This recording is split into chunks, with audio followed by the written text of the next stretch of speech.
Neville Goddard, 1964 lectures, Eternal States, 2/20/64, February 20th, 1964. This is going to be good because whenever he uses the word eternal, I like it. Tonight's subject is eternal states. States.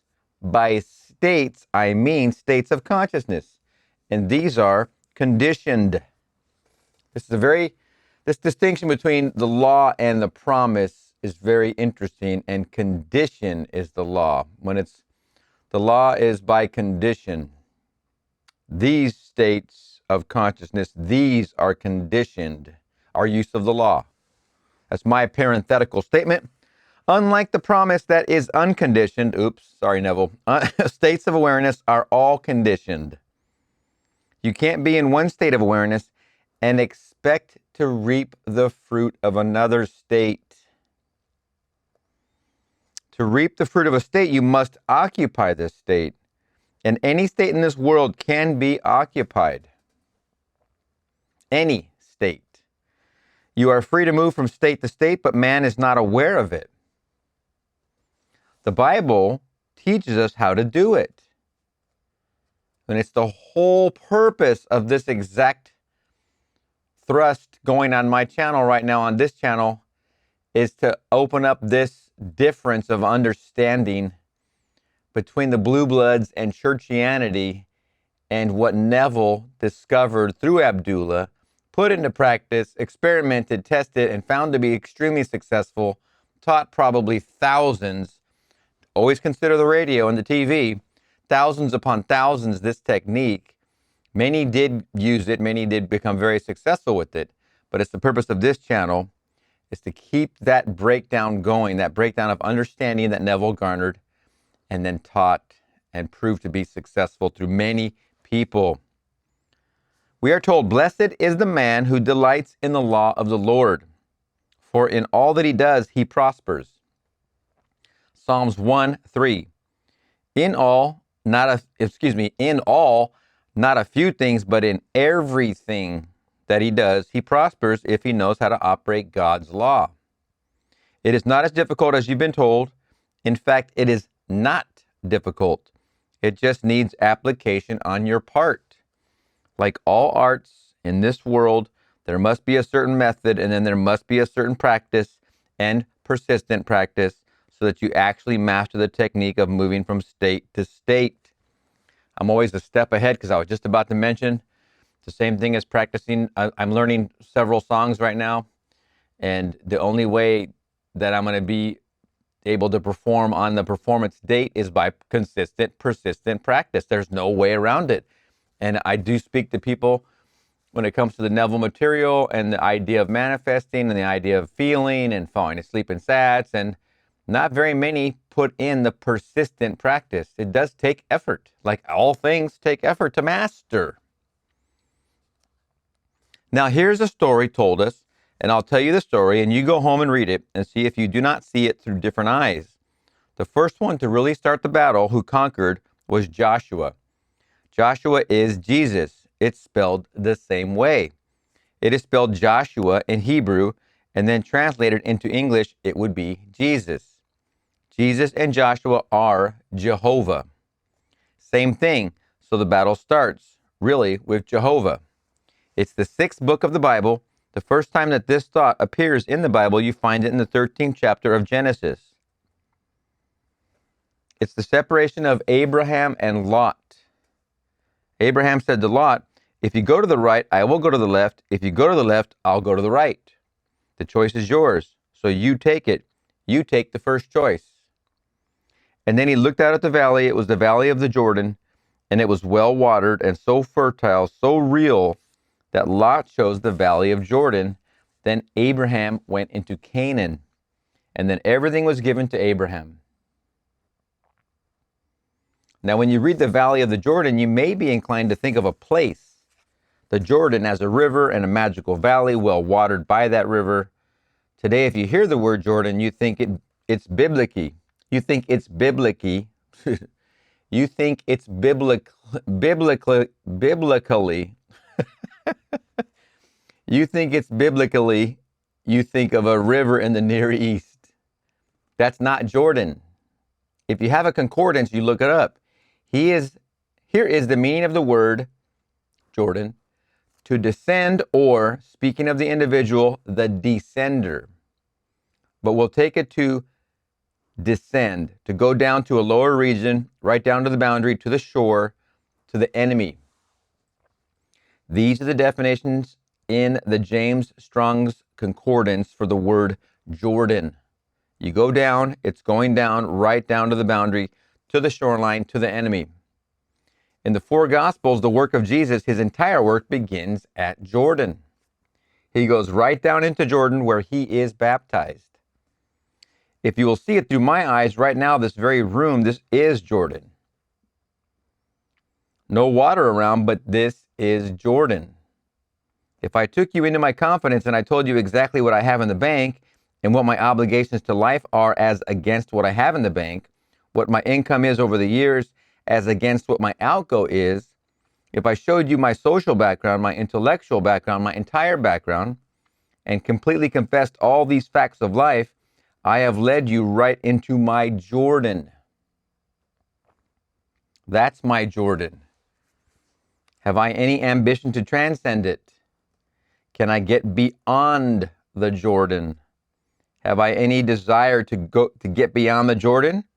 Question mark. Well then, this is the story of the motion from state to state. It is all starting with the Jordan. Looking at my world and seeing exactly what I have as against what I want in this world. When I know exactly what I have by looking at it honestly, I am right at the Jordan. So he doesn't evade the issue. He comes right into the Jordan. God himself, and assumes all the limitations of the flesh. Blinds himself completely to all that he really is, and takes upon himself all the weaknesses, all the limitations of the flesh. So my reason dictates the facts of life, and my senses affirm it or confirm it. Here's my Jordan, and then I want to go beyond what I am, the man that I am. Can I get beyond the Jordan? So that's the entire story. Now we are told Moses could not get beyond the Jordan. If you want to read it in the 3rd chapter of Deuteronomy, he could not get beyond the Jordan. The Lord said to him, Joshua, my servant will do it. And so it was given to Joshua to go beyond the Jordan into the land that the Lord had promised. Now these words are addressed to you, not to some being who lived thousands of years ago. These are your words addressed all to you.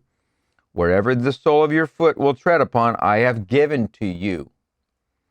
Wherever the sole of your foot will tread upon, I have, listen to the tense, I have given to you. Not something held in abeyance. When you tread upon it, I have given it to you. Now comes the picture. Prepare provisions, for within 3 days you are going to pass over this Jordan to possess the land that I, the Lord your God, gives you. That's the 1st chapter of the book of Joshua, verse 10. The last chapter, the 24th chapter, it ends, choose you this day whom you will serve, whether the gods your fathers served beyond the Jordan, or whether they will be the gods of the Amorites in whose land you now dwell. And they made their decision. We will serve the gods our fathers served beyond the Jordan, verse 15. That was their decision. Then he said to them, you are witnessed against yourselves. You have chosen that you will serve the gods your fathers served. And then they answered, we are witnesses, verse 22. Now this is how I make my decision to go beyond the Jordan. It was taught me graphically back in 1933. Always beyond the Jordan.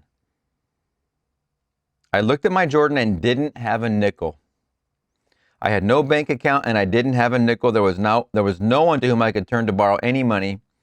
Why, $5 in 1933 would be like asking for $2,000 today in 1964. Very few had $5. And what I needed at the moment, nothing under 1,000 could do it. I wanted to go on a trip. I didn't have a job, living in the basement on 75th Street in New York City, overrun with cockroaches. I mean, really a mess.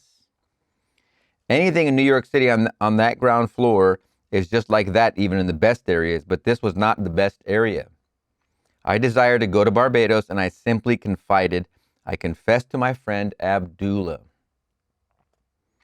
As I confessed my limitations, my lack, everything, I was right down at the water's edge, showing him this whole wide stream that was Jordan, and telling him of a land beyond the Jordan.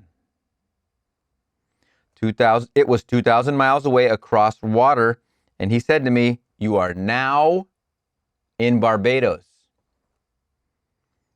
Now we're standing physically together. He is not in Barbados. He is in New York City in his home on 72nd Street, and he tells me I could touch him, that I am in Barbados. He would not discuss it with me after that day. I could not bring it up to ask him, how am I going to go to Barbados? He would not discuss it. I could not consider means if I am already there. How could I consider how I'm going to get there when I am already there? Wherever the sole of your foot will tread upon, I have given you. It's past. Are you standing in Barbados? Are you sleeping in Barbados? Are you preparing your blank space for Barbados? Are you seeing the world as you would see it were you in Barbados? Have you prepared this food? Have you seen the world as you would see it?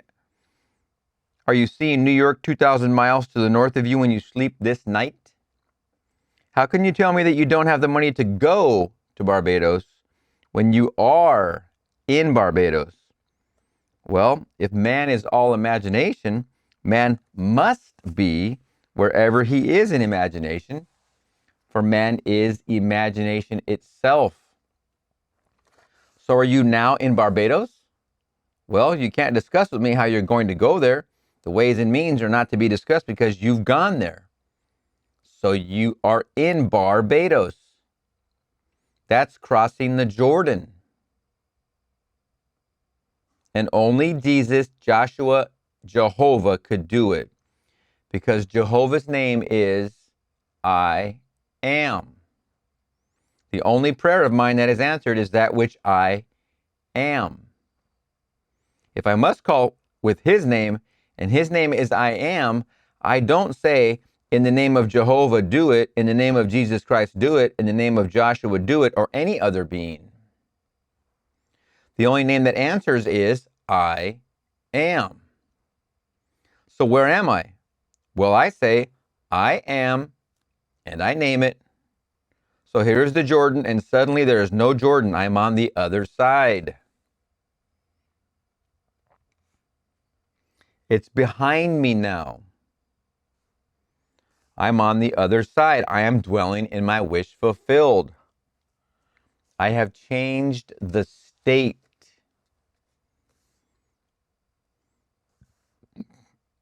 Again, I can't say it enough times. Go get on a plane, fly to Oahu, to the airport in Honolulu, get in your car, drive to the North Shore, find Waimea Bay, park, go down on the beach, sit under a tree, and try and talk about going to Hawaii. Try and talk about going to Oahu and going to the beach. It doesn't make any sense. You can't talk about something you've already done. If you cross the Jordan literally, which is LAX to Oahu International or whatever the name of the airport is, I forget the name. If you've already gone there, you can't talk about it. It makes no sense. You can't say I'm going to the bathroom when you've already gone to the bathroom. That makes no sense.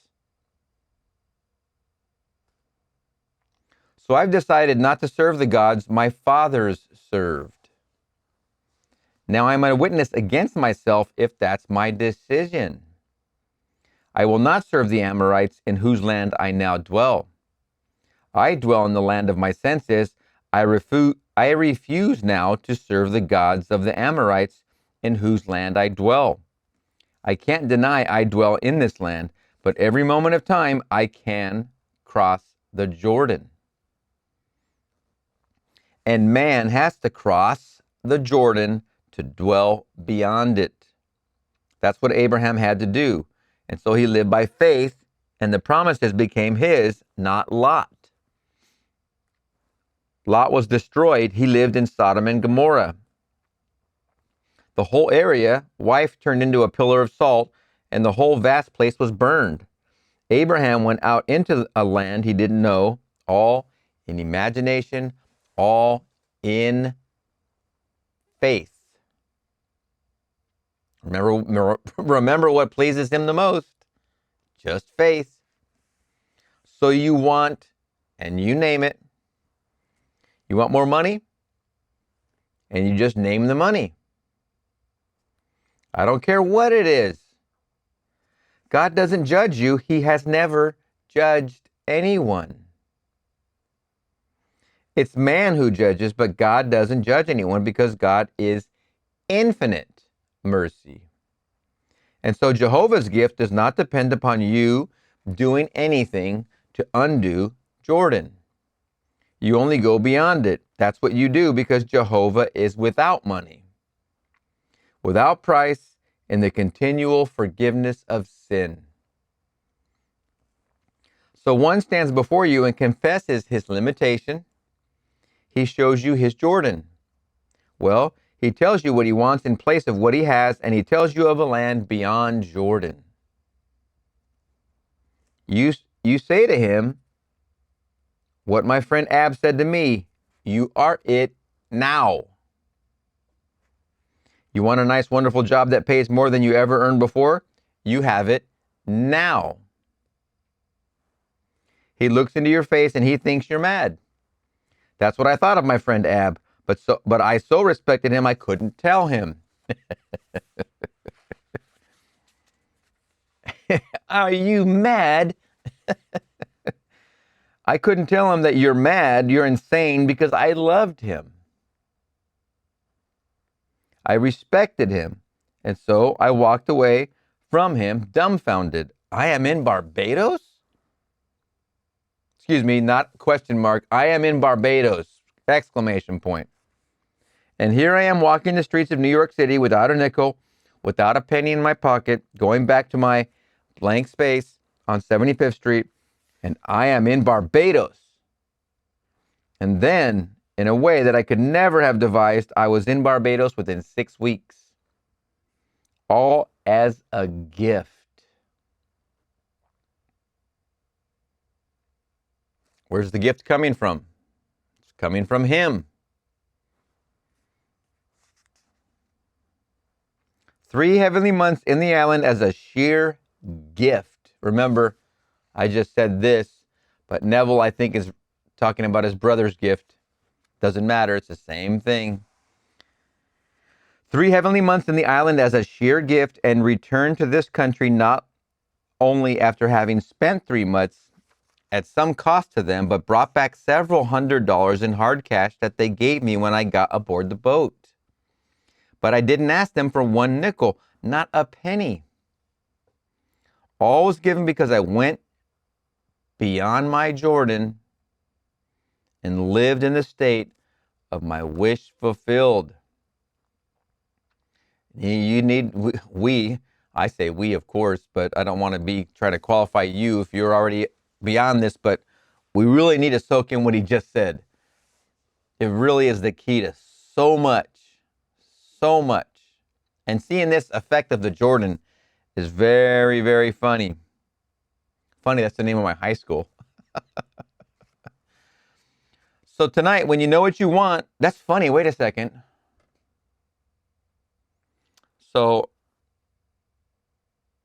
a company my brother works for, whom I just visited in Seattle over the weekend, he said when he first got hired in that company, they had a boat named after the same name of my high school.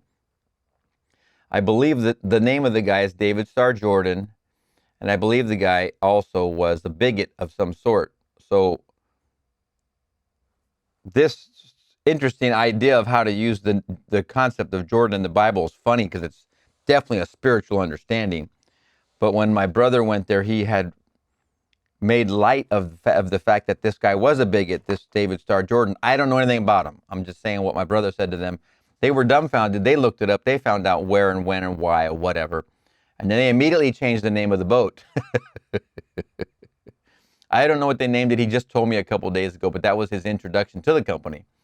So if he was helping them clean up their footing, as it were. And yeah, that's funny stuff. So tonight, when you know what you want, you go beyond the Jordan. If you are right down at the water's edge, listen to the definition. To descend to lower regions, right down to the boundary, down to the shore. And then the last word, we find the enemy. Who is my enemy? So when he comes out of Jordan in the book of Luke, the first one that meets him is the embodiment of Jordan, and it's called the devil. So here, Jordan is the enemy. So he now becomes personified. And so the personification of Jordan takes on the form of the monster that is called the devil, called Satan. He said, "You are the Son of God?" ? Well, then turn one of these stones, turn a stone into bread. Man should not live by bread alone, but by every word that proceeds out of the mouth of God. Matthew 4:4. If you are the Son of God, well, then stand on this pinnacle and cast yourself down. Then he quotes scripture, "For did he not give his angels the command to hold you up, lest you dash your feet against a stone? You shall not tempt the Lord thy God." Then he offers the entire kingdom for his wish. The embodiment of his senses is telling exactly what he is, for he took upon himself all the limitations of the flesh. He did not leave one little opening that he could see eternity and therefore be the being that he really is. Completely shut the door on eternity and took on all the limitations and weaknesses of the flesh. Then from within he began to apply his law, his divine law, wisely. As we are told in Paul's letters to Timothy, the law is good if used justly. It is good if you used it justly. You can forgive every being in this world and grant every request that comes within the framework of love. If anyone asks you this night to hurt someone for them, you have no ears to hear it. To injure someone, you have no ears to hear it. But if they told you the most horrible story about themselves, you can forgive them because they're only in a state. And so they're expressing a state. They just came from someplace where they stole. They did something that is horrible, something you hope that you would never do, that no friend would do, but you don't judge them harshly for having done it. You ask them, what do you want? What do you want? Well, they would like to be free in this picture. All right, beyond the Jordan. You take them from where they are.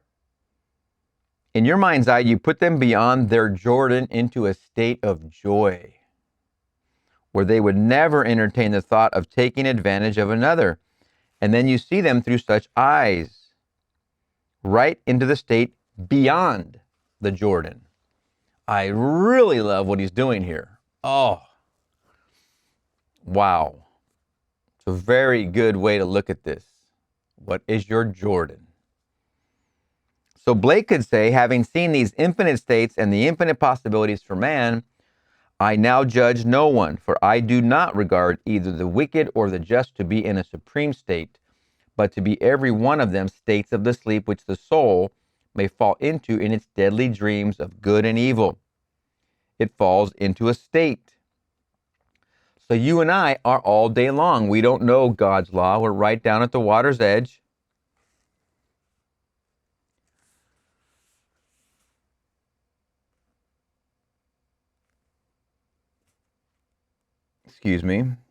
at the shore, watching the Jordan, and there we stay. We can't get beyond the Jordan. It seems so wide and so deep. We can't get beyond, but only Joshua was given the command to do it. If you read the story carefully, the battle was not completed, was not consummated until the time of David. And so we are told, to him that conquers, I will give to him and grant to him to sit with me on my throne, as I myself conquered and am sat down with my Father on his throne. And so in the very end, it is David who brings about the complete destruction of all these beliefs in things other than God. When he takes off the head of the monster, it is then he sets his Father free in the kingdom of heaven. And so here I tell you this day, your Jordan is just where you are now. And if you're in the desert, you're right down at the water's edge, and that is your Jordan. In the desert, you may be thirsty and dying of thirst. You want to get beyond this parched ground into some oasis. You've got to actually put yourself into the oasis, just as though you were there, and then believe and trust God implicitly to devise the means by which you are moved from where you were to where you are now, assuming that you are, and in a way that no one tells you, you'll go there. I try to live by this morning, noon, and night, but still wearing the garment of flesh, I'm always at Jordan. It's very true. If I'm leaving home and I want to park at that parking spot right outside the front of the restaurant, I am at the Jordan. When I first conceive of it, upon leaving home, I know I'm at the Jordan. I've got to cross. I've got to put myself there first. Always go to the end. It begins at the end. I try to live by this morning, noon, and night, but still wearing the garment of flesh, I am always at Jordan. I must always make the journey beyond the Jordan. So every morning when I get up, Jordan confronts me. The morning's mail brings not only a request for help, news from friends across the way, and bills. So every morning's mail, there is a bill, which means you've got to face it. You can't duck it. You've been using the gas, using the lights, you've been using your department stores, and so because you have credit, you take it. And so all of a sudden you must confront the evidence, and here it is, comes the bill. So that's my Jordan. Now I've got to go beyond it and dwell with it all behind me as paid. Not torn up and thrown away, but all paid. And so every day I'm at my Jordan. So every day, who goes to the Jordan and starts his wonderful work in this world? Jesus Christ. And Jesus Christ is your own wonderful human imagination, that Jesus Christ. So when you say, I am, you're calling on the name of God, so you're told, whatever you ask in his name. That's not a good translation. When I ask in his name, I ask with his name. To ask with his name for wealth, I am wealthy. Not in words, but in this state, I feel wealth. Versus saying it right now, I feel it.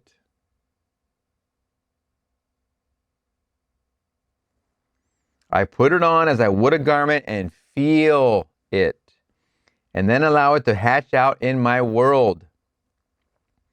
No desire to pile it away because I feel insecure. No, that I can always cross my Jordan.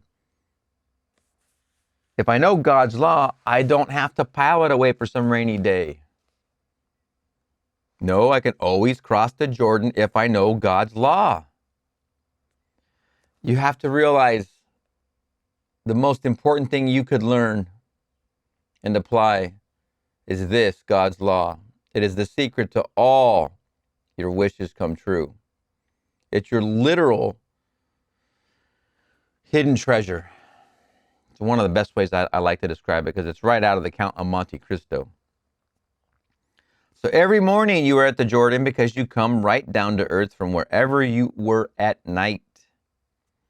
At night, it may be some heavenly vision, a wonderful dream, some wonderful communication with God and yourself, where God instructed you and advised you through the medium of a dream. But when you wake and the familiar things are on the wall and you know where you are, back to earth you come, right back down to the Jordan. You start your day there, and from there you go. And from there you've got to go beyond the Jordan. So I will extract from you this day a promise. Who would you serve? I'm not going to say you must serve the gods of your fathers. You may serve the gods of the Amorites. That's your choice. So choose this day whom you will serve. He doesn't say you must choose it. He's given you the privilege of choice. Choose this day whom you will serve, whether the gods your fathers served beyond the Jordan or the gods of the Amorites in whose land you now dwell. You're always in that land of the Amorites whenever you wake in the morning. And there is the Jordan. But the gods of your fathers, they are beyond the Jordan. So if you now have a certain sum of money to meet in order to hold a job, you're a salesman, and so double it, treble it, Treble, treble it. That means triple it. Thank you. I forget who the commenter was, but thank you for that, looking it up. You aren't doing it. God does it. Actually believe in him so you can actually, as I told you earlier, you can say amen to that. All of a sudden you think of something, you think of the person that you will be at the end of the month when the report comes in and the sales manager sees the report and he congratulates you on what you've done. The Jordan in your mind earlier was the congratulations and the shaking of the hand. That was being at the Jordan, across the Jordan, earlier. So you put yourself before him at that moment in time when he's going to do this. Neville again. Then you start the day. But you are faithful to that ending. You saw the ending. You see the result.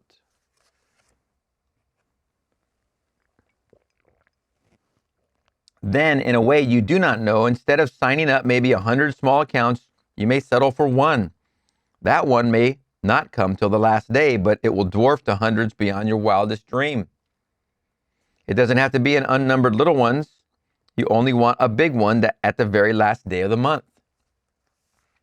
So you go beyond your Jordan into that land that has been promised you. Wherever the sole of your foot will tread, I have given to you. What a promise! To actually feel yourself in it. I can't tread over there unless I'm saying to myself, I am. And that becomes here. I must make there here to tread upon it. I have to make Barbados here. And if Barbados isn't superimposed upon New York City, no, New York City must move relative to Barbados. So if I actually brought Barbados here, then I've displaced Los Angeles. And where would Los Angeles be in my mind's eye if I'm standing and treading on Barbados? Well, I would see it to the west of me, approximately 5,000 miles. I mean northwest of me. Not quite 5,000, 3,000 across the country, and we are in the Atlantic south by another 2,000 miles. So it would be 5,000 going around about that manner, but not as the crow flies, say 4,000 miles. So I would see LA, as I think of it, 4,000 miles to the west of me. So I'm treading then where? On Barbados. And wherever the sole of your foot will tread upon, I have given to you. Past tense. Given is past tense. It's already done.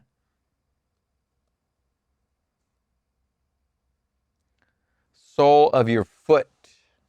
Foot is understanding.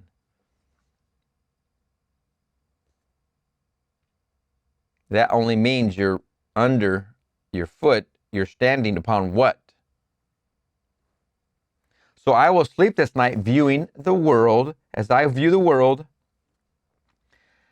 I have prepared my provisions. These are my provisions I'm feasting upon. For in 3 days, now I know it doesn't mean 3 days, 3 24-hour periods. 3 is resurrection. For on the third day the earth rose up out of the deep. It's like the 8. 8 is a new beginning, a new day of the week. So on the 8th day he rose, but the 8th was a new beginning. It was the first of a new week, of a new age. But 3 in the beginning of the creative power is resurrection. For on the third day the earth rose up out of the deep. So on what would be the third day of this vision? It could be in 1 hour, it could be in a day, it could be in 3 days, it could be in 3 weeks. But that means that then the thing that is unseen, for it's in the deep, you're going to bring it up out of the deep. It's going to be seen not only by you, but seen by the world. For the earth, your earth on which you are now treading, will rise up out of the deep. And so your Jordan will be behind you, but only for a while. Tomorrow morning, the same Jordan will come back and your senses will be dictating to you what are the facts of life.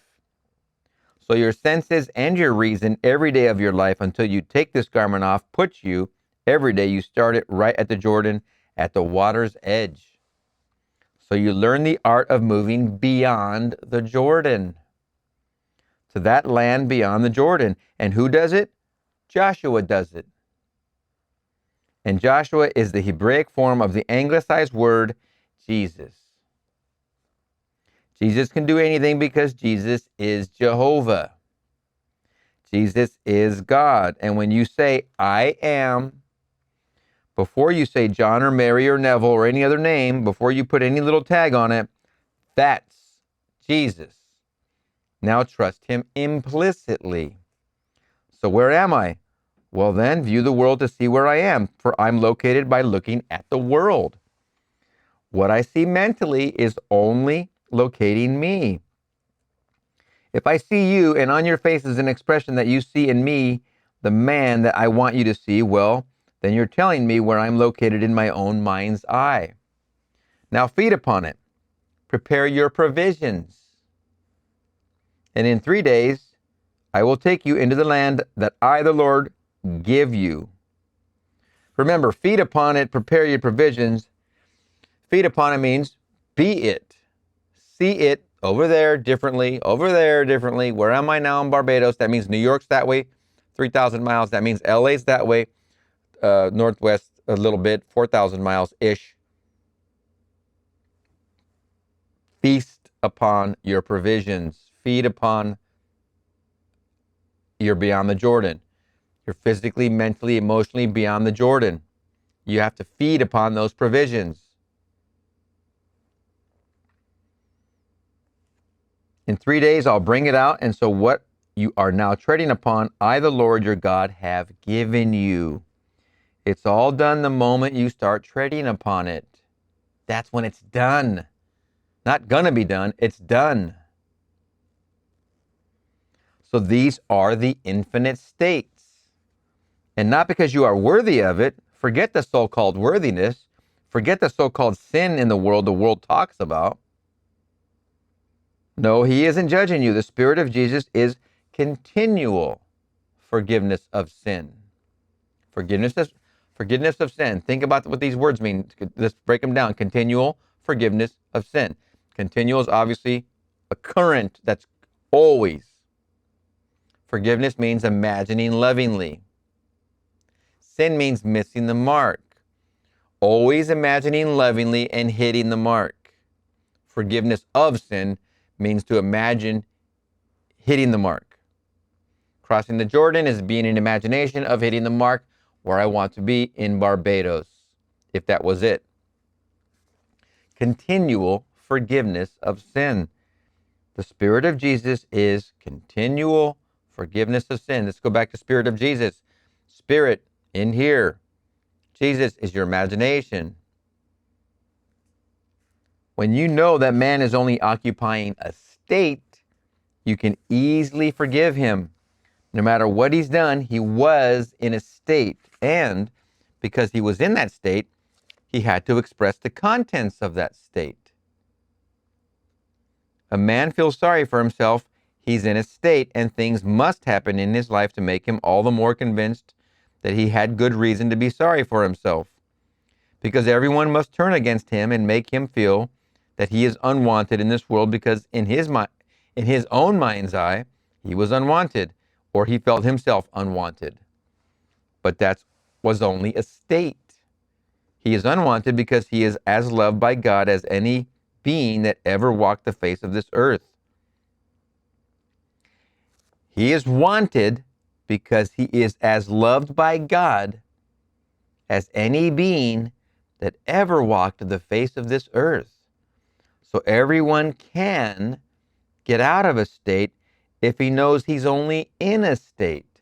You have to have the awareness of the fact that you are in a state. If it is I am wealthy that I want, then I have to realize I am in its opposite state.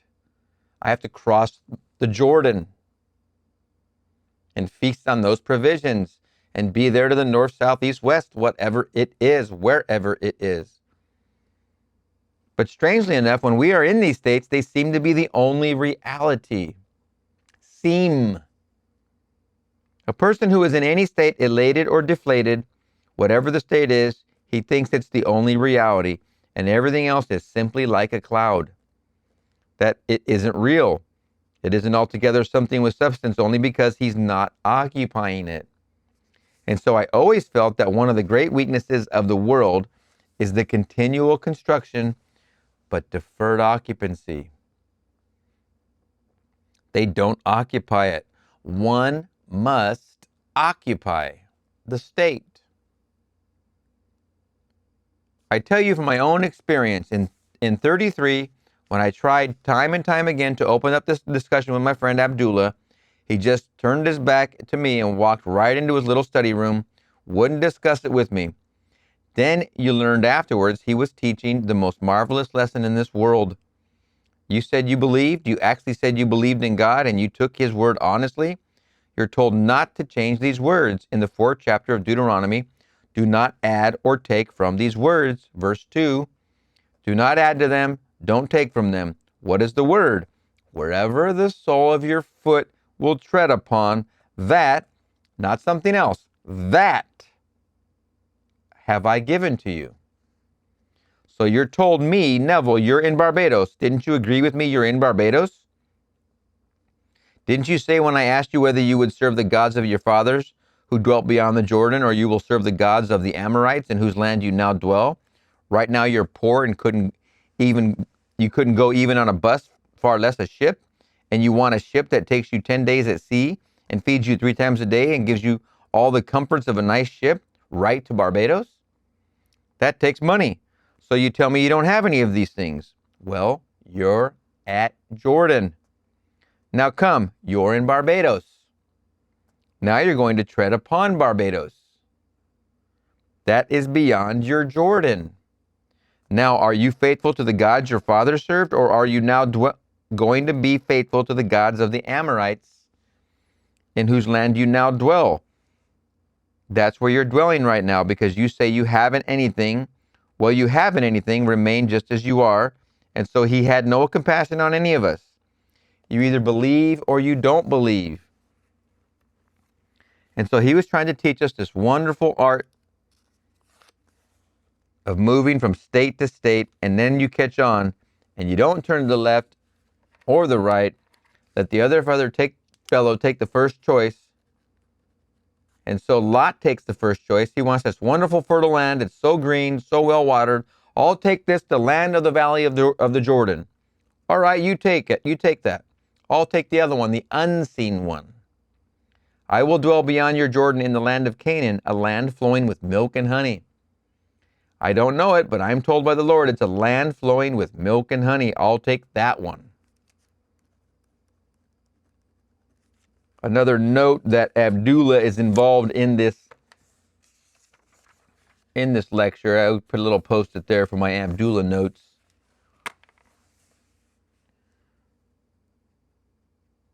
I don't know it, but I'm told by the Lord it's a land flowing with milk and honey. I'll take that one. So Abraham, the faithful one, took the land that was unseen by mortal eye, and he lived it. And then came the grand fulfillment of all his promises. But they didn't come to Lot. So man wants security here. He wants to build more and more to feel secure against the so-called inevitable rainy day. And so he gets his rainy day.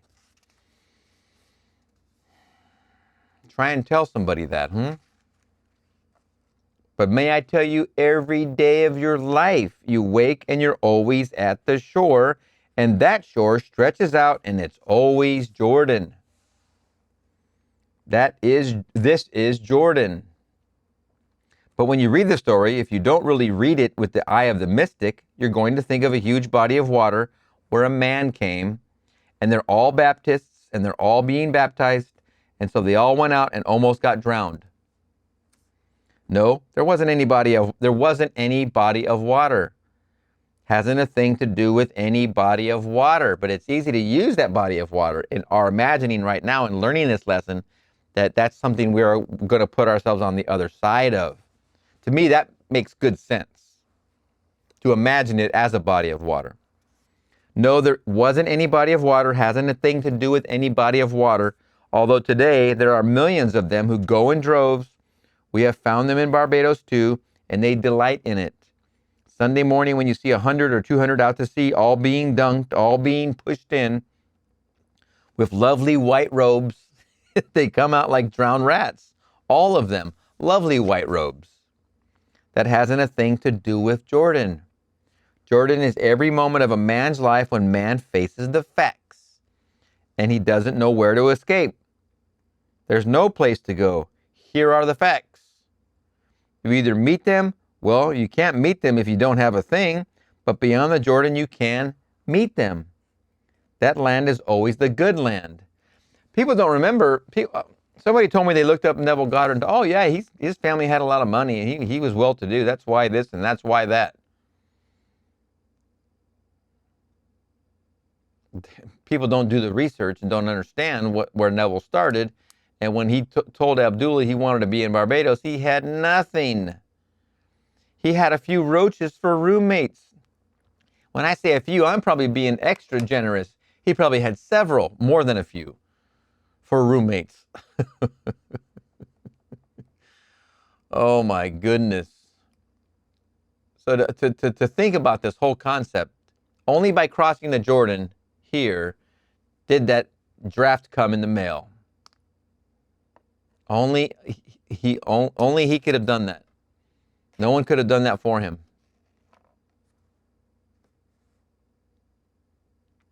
That land is always the good land. So Blake said in his wonderful little poem, if you put the words into the mouth of a child, Father, oh Father, what do we hear in this land of unbelief and fear? The land of dreams is far better above the morning star. Just imagine the land of dreams is better far. Let me read this again. It's difficult poetry sometimes for me. Let me try it one more time. Father, oh Father, what do we hear in this land of unbelief and fear? H-E-R-E, what do we hear in this land of unbelief and fear? Question mark. The land of dreams is better, far above the morning star. Just imagine the land of dreams is better far. So I had a dream. I didn't go to sleep and lose my dream. I had to stand right where I was and have a dream, a waking dream, and hear the sound of the coconut leaves on top of my mother's home and actually hear it. For imagination is spiritual sensation. So I know if I slept in that room, I would hear that coconut leaf, and the window was open, and I would smell the tropical odors as they come through the window. I would see what I would see only were I in Barbados. And so I would think of the place where I lived only a little while before in New York City and see it there away north, 2,000 miles north. And then in this treading out of the land, I fell asleep. Falling asleep, the 3 days came quickly. And the 3 days and the morning, and one morning, a letter under my door, and here a little draft fell out for only $50, but the letter said, a ticket awaits you down at the steamship company. Go and get it, because we're all expecting you for Christmas. And so I sailed on that lovely ship. I think he admitted later it was easily over $1,000 trip. Considering $50 would pay for any and all incidentals in a time when a decent suit, the whole suit, cost $12. So he had enough to cover incidentals, and then he could sign what's called chits. A chit, and I don't see it properly expressed in a lot of these lectures, but a chit is a C-H-I-T. It's basically a receipt. There was a restaurant in Portland we used to go to, quick side story, and you'd go to the ATM to get your cash. It would give you a chit, and then you'd withdraw cash because they only took cash. It starts with an M, that restaurant. It's a famous French restaurant in Portland. What was the name of it? I'll forget about it. The chit was what you turned in when your bill came, and so that's how you paid them, with a chit that came out of the ATM, which is a receipt. That's all it is a receipt. So he would, what his brother told him, he might even, I might be stealing thunder as usual here, but he was, if he wanted to give tips to the crew for services rendered, this, that, and the other, food, drinks, whatever, he would just sign the chits. And then his brother would take care of all those chits when the boat arrived. That was a phrase I wanted to clear up. Everything worked so beautifully. I went in, I got the ticket, and the man said, "I'm sorry, Mr. Goddard, but we have no space for you first class, but you can go third class until you hit St. Thomas. And then someone disembarks at St. Thomas, and then you go first class from St. Thomas to Barbados." I said, "Thank you, I'll take it." Of course. So I took it. Went back to my old friend Abdullah. I said, "Ab, I've got it. They sent me a ticket. I didn't ask them for it. They sent me a ticket, and they justified sending it in the most wonderful, sweet, loving letter why they sent it, and they justified it." He wouldn't talk to me. He said, "You are in Barbados, not you're going to Barbados." Even then, he wasn't going to discuss it with me. Then one word he did add, he said, "You are in Barbados and you went first class." Here, I'm going third class and I'm in Barbados and I went there. It's all beyond me. First class. So 48 hours later, I went down to the steamship company. We're sailing at noon, put my ticket in, expecting to go third class, and the man, his name was Mr. Smith. He said, "Mr. Goddard, we have good news for you. We have a cancellation, so you're going first class." He wasn't surprised. That was the agreement. They agreed. To what would you consent? Would you be a witness against yourself? And then I answered, "Yes, I'll be a witness." And so a witness to God's truth, that's what you witness. That's the only thing you witness to in this world. God's word.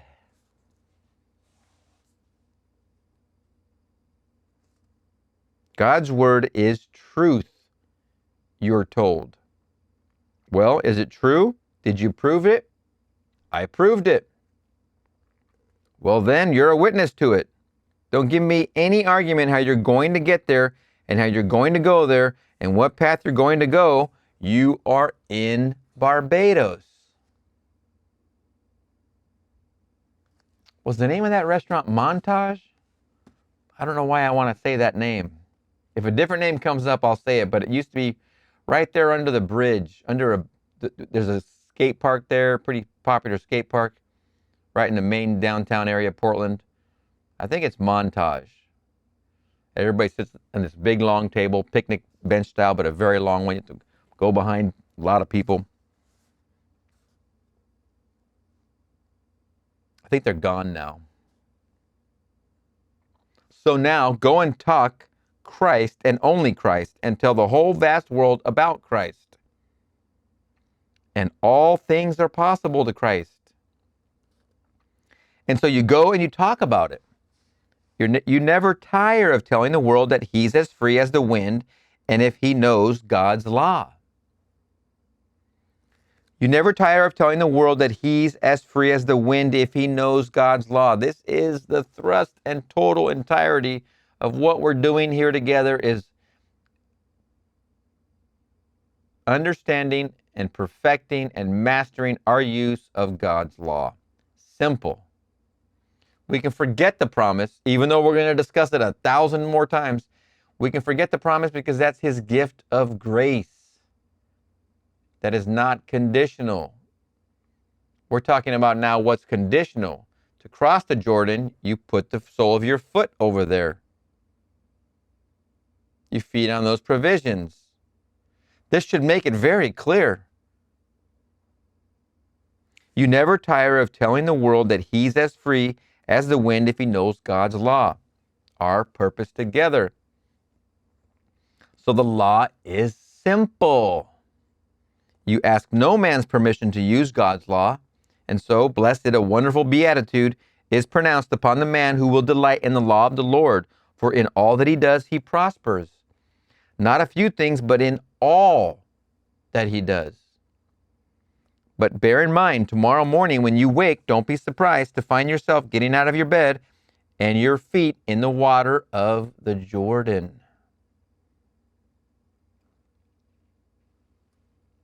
It's going to be there again, but you know what you did, and so off you go again.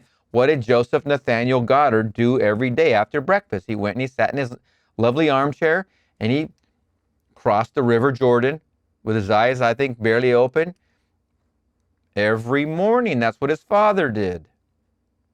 His father was going to have some business interactions with people during that day. He went over them and crossed the Jordan in his mind before he went to work, after he had his breakfast. So I'm in Barbados and can't get out because there aren't any ships going from Barbados. So he's in Barbados now and can't get out because there aren't any ships going from Barbados. For this was another year when the war was over.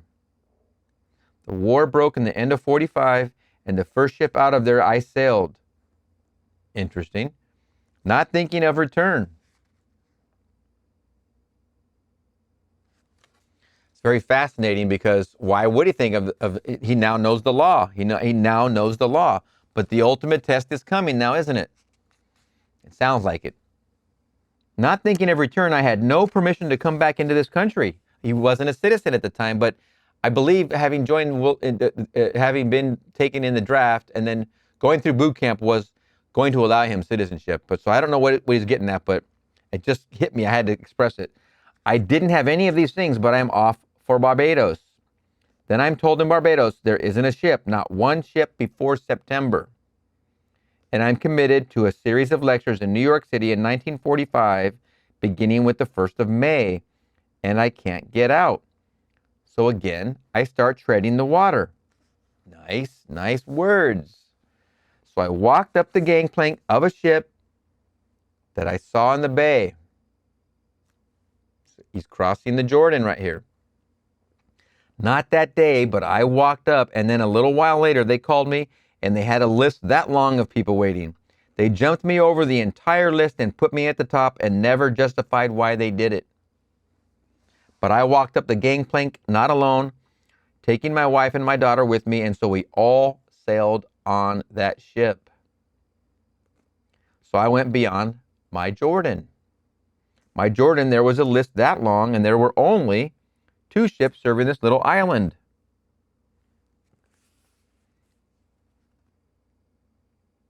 Along with another 36 islands, and the demand in this island alone exceeds anything that could possibly ever take out in the next few months.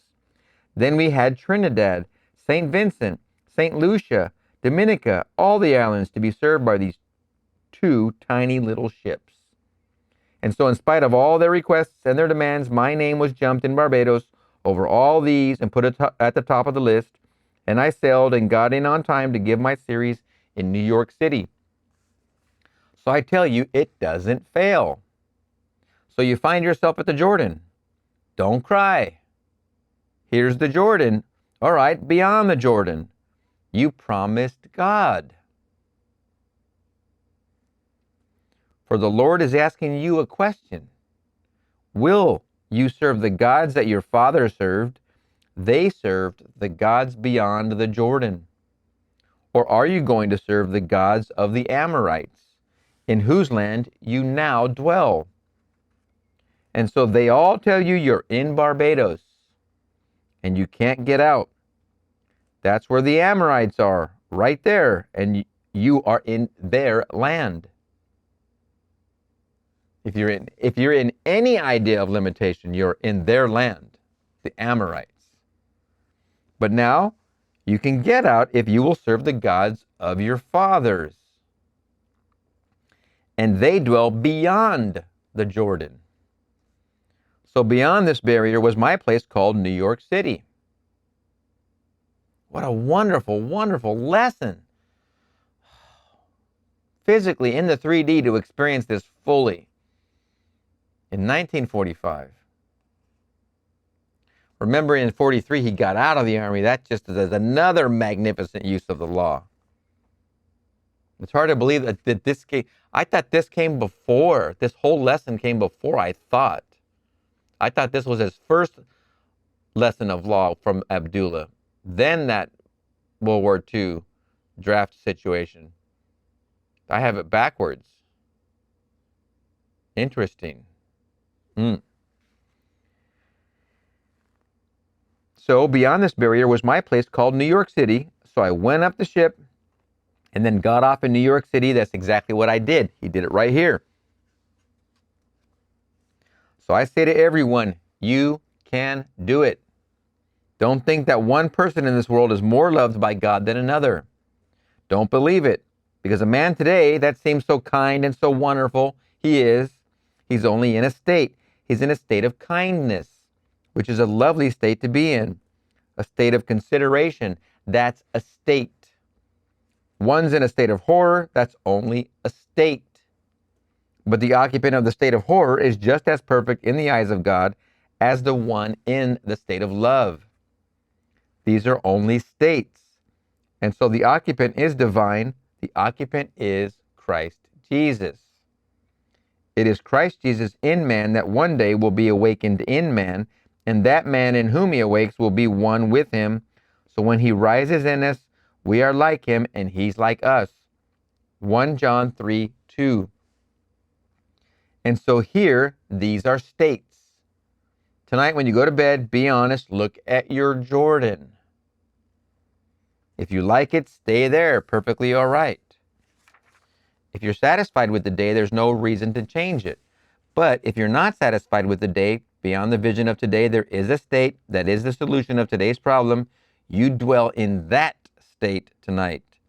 Then the words are, promise or prepare the victuals, prepare the food that you are going to use. And the food is simply, it's all mental. So you look at the world and see it as it would be seen were you now the man that you are now assuming that you are.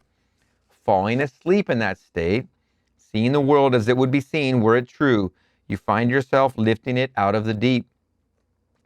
For within 3 days, you will go across this river, and then you will enter the land that he gives you, and it resurrects. It comes out of the deep, the great earth on which you are treading. So this is something that everyone should practice. Yes, big time.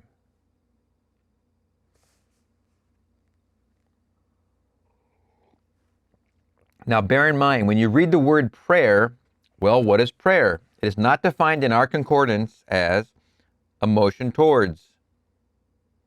It is not defined as nearness at, ascension to, nearness at, or in the vicinity of. That's how it's defined. At or in the vicinity of.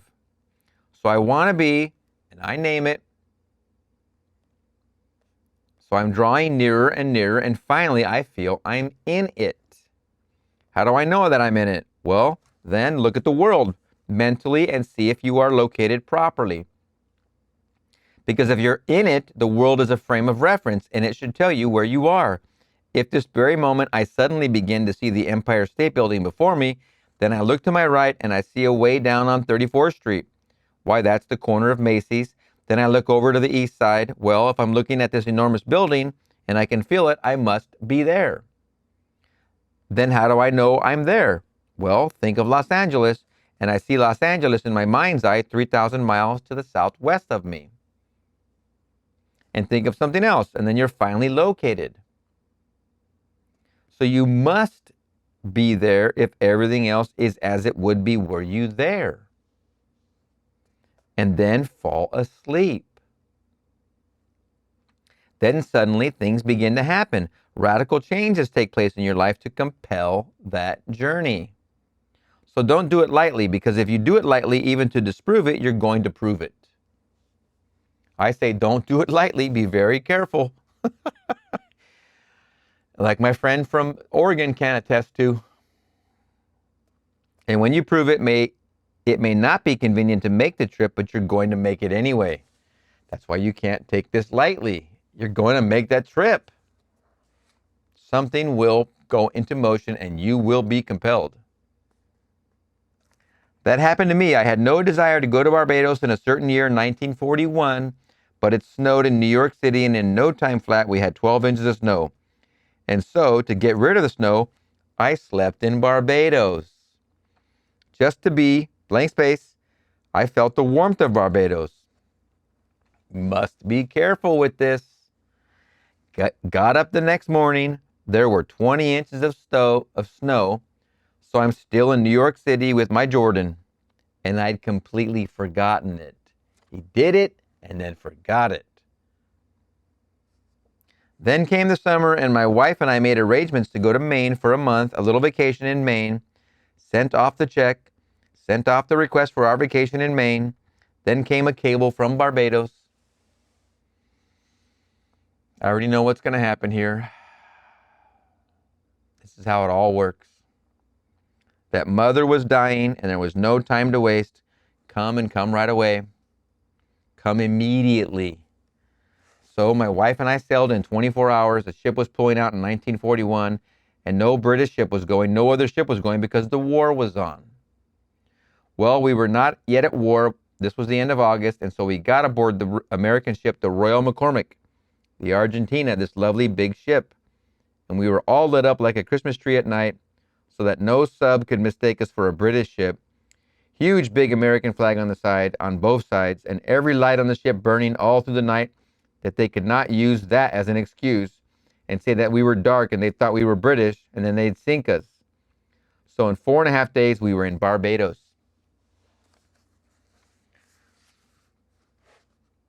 I had no desire to go there. I went and sent my money off to Maine, got my whole thing done for Maine. But you see, back in January when it snowed, in February when it snowed, I had lost myself in treading out the wine press. And those 3.5 days came beautifully, but it took 8 months. In 8 months, the 3 days came, and what I was treading out being in Barbados came to the surface, and I had to go to Barbados. And it was not my plan.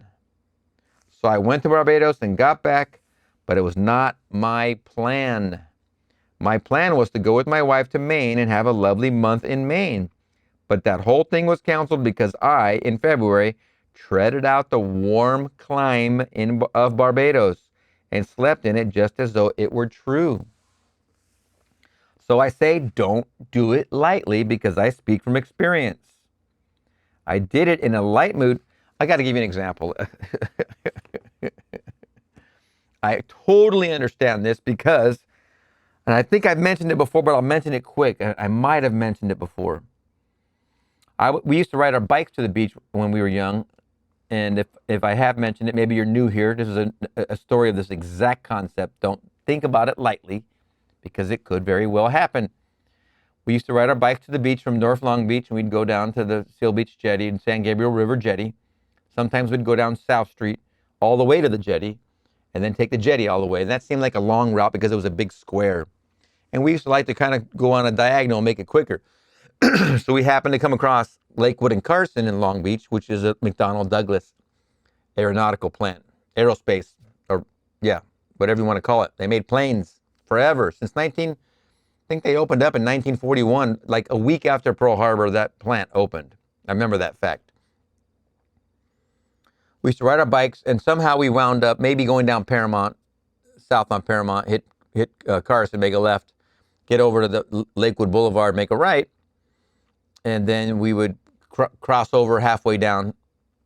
I think there was a way to cross over, but we would come across to this one spot. I think the street is called Conant, Lakewood and Conant.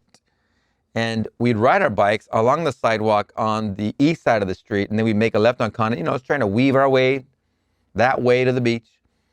It was an hour bike ride. And I remember one time coming across the end of Lake. Let's say I'm going south on Lakewood, and here's Conant. I'm about to make that left, and there's a big, huge parking lot over there. But over here is what's called, later I would learn, the East Ramp. A couple big buildings. It still says DC, or it still says Donald Douglas Airlines or something up there on the building. The big neon sign's still there today, although BMW is occupying that building today. But as I would get to this corner edge, one time, this is one time, I was coming up and I saw this old, salty cruiser sitting right beyond the gate, inside the gate. So I'm riding my bike on the sidewalk and I'm about to make my left. Inside of that fence, it was just a fence, a chain link fence. Inside there sat a cruiser, like a skip-tooth cruiser, an old cruiser. Something we lamented because we liked older bikes. We used to ride Schwinn cruisers and we liked the older ones, classic bikes. So I think it was one time. I don't think it was twice. This would be, I'm 14 years old. So this would be, 1980, approximately. Looking at that bike, wondering not so much about the bike, but wondering what it would be like to be on the other side of the fence, where the bike was. That's all I wondered. I didn't wonder about working there. I just wondered what it would be like to be on the other side of the bike. And I dwelled in that. I literally dwelled in that whilst I kept riding. Got to the beach, surfed all day, had a great time. Then we take the other way home. We take the riverbed to South Street, come off South, come over there, hit Cherry, and then go north, and we're going home through our houses. 1990, 10 years later, I'm putting this together now for the first time. 10 years later, I'm already out of the Navy. I was in the Navy 84 to 88, November, 84 to 88. Come out of the Navy. My first job is at Home Depot. And then my second job is at, believe it or not, McDonnell Douglas. I get assigned as an electrician. I came out of the Navy as an electrician, an aerospace, basically, electrician. I get assigned to the MD-11 program, which is being built, guess where? On the east and west ramp, right outdoors. My workspace literally becomes the very corner of that parking lot. I have a friend here right now. His brother worked in the trailer. I used to go in and out of that trailer. I had so many friends at that plant. And my friend who I just mentioned, his mother worked there for her whole career. I have friends now who are in Boeing, who are still working for Boeing, from working there back in the day. There were so many of us that got picked up by that aerospace company. It's like the big company in town, basically. But here I was working on that ramp, east and west side, but I found myself in that corner of that parking lot where that bike used to be parked. Used to take my breaks right there. All I did riding my bike by was wonder what it would be like to be on the other side of that fence where the bike was. That's all I did. Then I found myself employed there on the other side of the fence, literally going in and out of the planes, working on them inside the building, inside, and then going across the west ramp and east ramp, going across the street and through the tunnel underneath. And be careful what you do. I crossed the Jordan. Unwittingly. You don't recognize your harvest when it's upon you. That was 10 years off of a little wondering. Pure as it was, it was. I sowed it. It happened. I lived it. I've experienced many things like this. Way before the breakdown of Neville style or the Seth material or any metaphysics. We're all doing it all the time. And what we're doing here together is just trying to recognize our harvest. For who sowed it? We sow it. And we can do it wittingly and create whatever we want wittingly. With conscious effort. And have conscious results, and have conscious smiles. Continually. I love this breakdown of the Jordan. It fleshes it out. It really, really does a good job. So I hope that little tangent help show a little bit about being very careful. Don't do this lightly. Do it on what you want, because that harvest will come in. So I say don't do it lightly, because I speak from experience. I speak from experience too. I did it in a light mood to get away from snow, and then it happened to me. I got away from the thing I wanted most, was to go to Maine. I certainly didn't want to go home to see my mother dying, but that was the urgency of the call. The only thing that it could have taken me away from my plan in Maine was just such an emergency. Any other request, I would have thrown it out, but not when a cable comes saying that your mother has no time to be with us any longer and come now. Well, you couldn't fly. There weren't any planes. You had to go by boat. And luckily, this lovely big boat was sailing in 24 hours, so off we went. 1941, beginning of the war. A lot of fear around that. You can hardly imagine. We can hardly imagine you're on a boat on the water, the thing's lit up, and do you have any fear that you're going to be sunk by a submarine? Yes. Holy mackerel.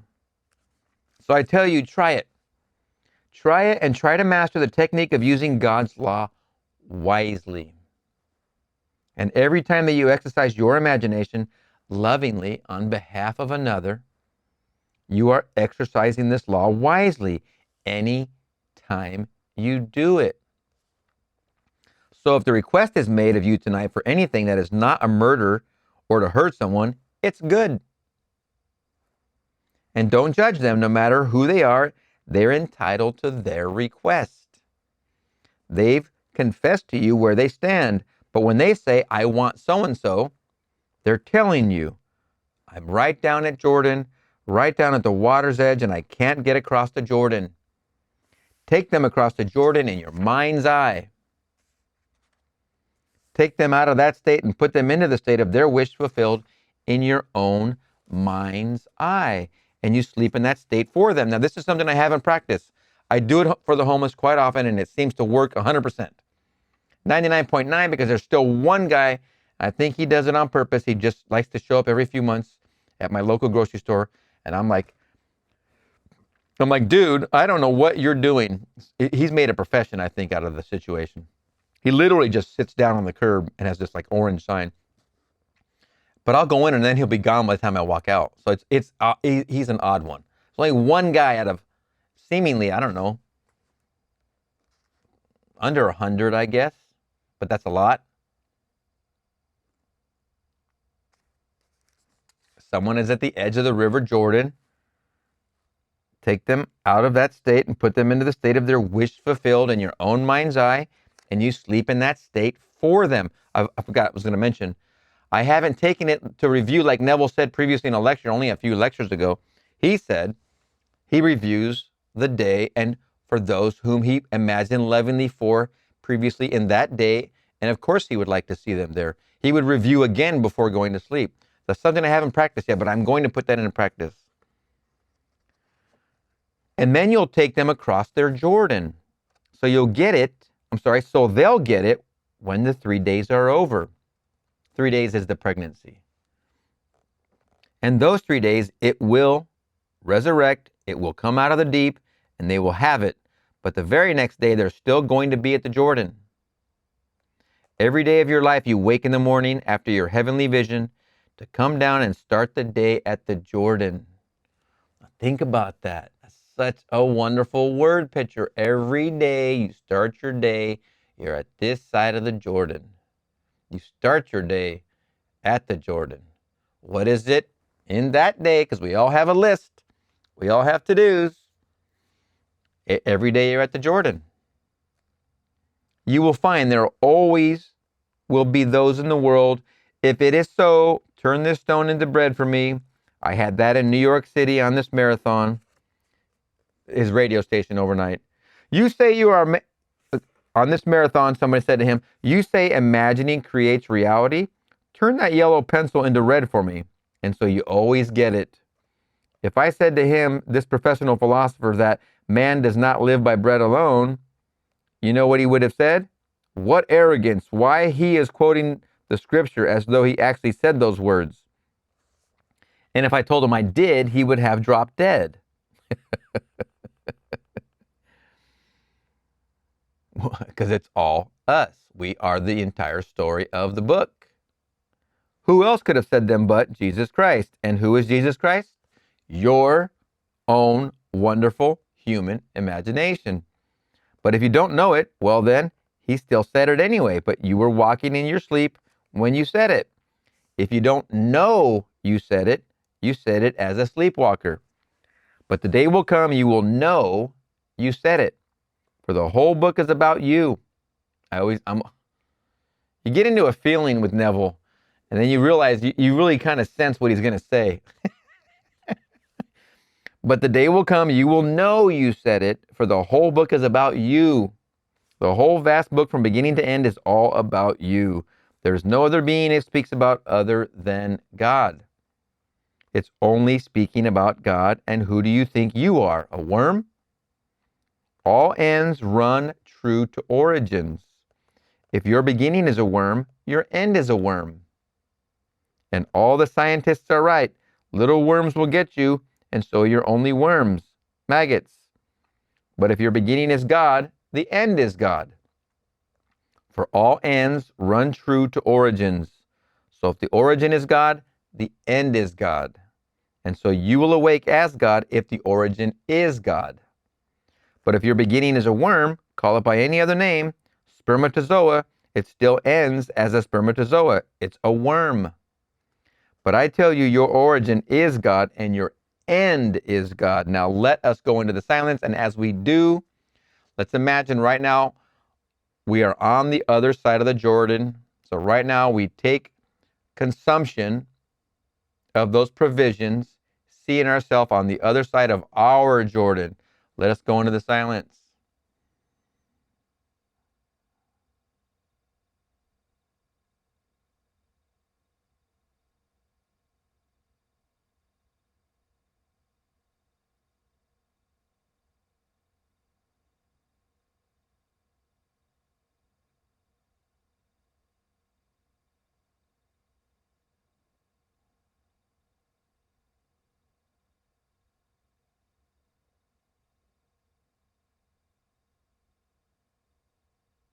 It's nice on this side of the Jordan. All right, good. What a wonderful lecture. There's a lot of Abdullah influence in this lecture, as well as you heard. Eternal States, February 20th, 1964, and we're going to see you in the next one.